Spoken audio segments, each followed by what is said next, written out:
Now back to Christmas Unwrapped, here on the History Channel.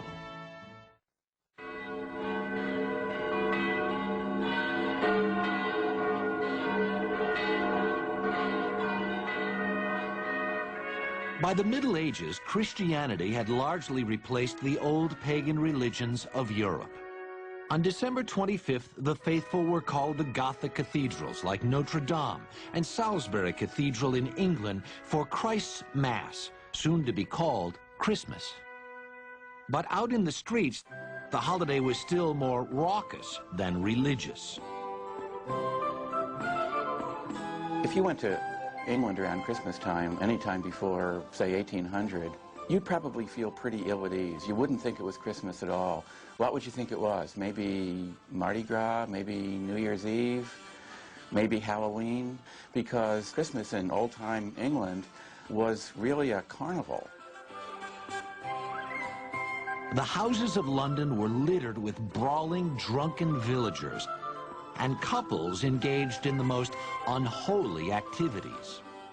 And each Christmas, a beggar or student was temporarily put in charge after being crowned the Lord of Misrule. The rest of the peasantry also got their once-a-year chance to grab power from the ruling classes. They would go around to the houses of the rich, they would bang on the doors and demand entry, and once they were let in, the lord of the manor had to give them the best stuff that he had. He had to give them his best food, he had to give them his best beer, his best of everything. And a jolly wassail, it's then you shall hear. But if he didn't, they would threaten or actually perform a trick. Come butler, come fill us. One surviving Christmas song says, if you don't give us what we want, then down will come butler, bowl and all. But if you do draw us a bowl of the small, then down shall go butler, bowl and all. The rules of Christmas would soon change, however, as a wave of religious reform swept through England in the early 17th century. Led by Oliver Cromwell, the Puritans overthrew the king's forces in 1645 and vowed to rid England of all that was decadent. High on their list was English Christmas, and in 1652 they outlawed it altogether. Shops were ordered to stay open. Churches were forced to stay closed. The Puritans were always, I think, deeply attracted to those things that they were most opposed to. They had a fear that they might have too good of a time. I don't mean to trivialize them, but there was a deep fear that if these things were legalized, they themselves might enjoy them and their souls would be lost. The Puritans may have said good riddance to Christmas, but the people never really stopped celebrating it. The holiday merely went underground. If Christmas pie was illegal, it began to be known as mince pie instead, which was just as delicious. The deeper need for Christmas in the human heart, the need for celebration at a time of darkness, those needs made the battle against Christmas, gave it a few temporary wins, but it couldn't possibly secure a final victory. In 1656, the men of Kent and Canterbury passed a resolution saying that if they could not have their Christmas day, they would have the king back on his throne. They soon got their wish. The monarchy was restored with Charles II, and Christmas was restored with him. It seemed the English could live without a king, but not without Christmas. It has been argued that one reason for the restoration of the monarchy is because by restoring the monarchy, you also restored Christmas. You restored the proper English Christmas with its rituals, its traditions, and its carousing. Christmas is brought back, if you like, by popular acclaim.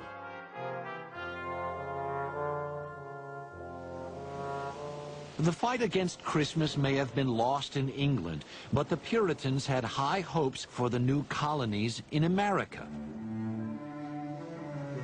In 1620, a small group of separatists came ashore at Plymouth, Massachusetts. Even more orthodox than their English cousins, these men and women hoped to rid themselves once and for all of the Christmas scourge. In 1659, Puritans in Boston followed their English brethren in outlawing Christmas. Anyone caught exhibiting the Christmas spirit was fined 5 shillings. Like in England, however, Christmas remained impossible to contain. The 1719 Boston Almanac doesn't list a Christmas holiday, but it does recommend that in late December you not let your children and servants run too much abroad at night. Not all the colonies had such trouble with Christmas. Captain John Smith, leader of the Jamestown settlement in Virginia, wrote that their first New World Christmas was kept with plenty of good oysters, wild fowl, and good bread. Jamestown settlers were also the first to drink eggnog as a Christmas drink, the nog coming from the word grog, which means any drink made with rum. After independence, however, all things English fell out of favor in America, Christmas included. In fact, on December 25, 1789, the United States Congress sat in session and continued to stay open on Christmas Day for most of the next 67 years. At this same time, there are people who are writing in their diaries that, isn't it too bad we don't have any holidays? So after the Revolution, here is an entire nation that works hard, has forsaken many holidays, has given up many holidays because they were holidays that were mandated by the Crown, and it is time to start thinking about how to populate the calendar. As the 19th century dawned, Christmas would be one holiday that would pull the new nation together. But it wouldn't be the carnival Christmas of old England, nor would it be particularly religious. America would invent its very own Christmas, and in the process, reinvent it for the whole world.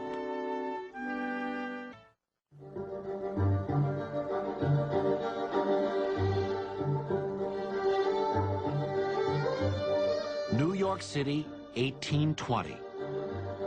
Within the space of a generation, New York had gone from a backwater port town to the center of American commerce. Great wealth came to a few during these years, and moderate livings to the burgeoning middle class. But the Industrial Revolution had also created a class of the unemployed and unconnected, whose very existence threatened the cozy world of New York's middle rung. This was never more clear than at Christmas time. Class conflict was emerging with the earliest stages of industrial capitalism. And so what had previously just had an edge of menace, a little bit of trick, but much more goodwill, much more treat, now changed, and the menace became increasingly obvious and increasingly serious. So that by the 1820s, the Christmas season in cities like New York was really a time of gang rioting, a really very, very nasty scene. So nasty, in fact, that in the year 1828, the New York City Council, for the first time, instituted a professional police force for the city as a direct result of a particularly savage Christmas season riot the year before. New York's upper class was worried. So worried that a few of them set out to change the way the holiday was celebrated. Washington Irving was America's best-selling novelist, and in 1819 he used his expertise to write Bracebridge Hall, an enormously popular series of stories about Christmas at an imaginary English manor house.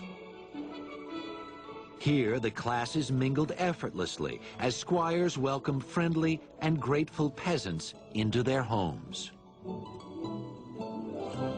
And in 1843, England's most popular writer, Charles Dickens, tackled the Christmas problem with A Christmas Carol. It was a bestseller in London and America, and the lessons of the story struck a powerful chord on both sides of the Atlantic.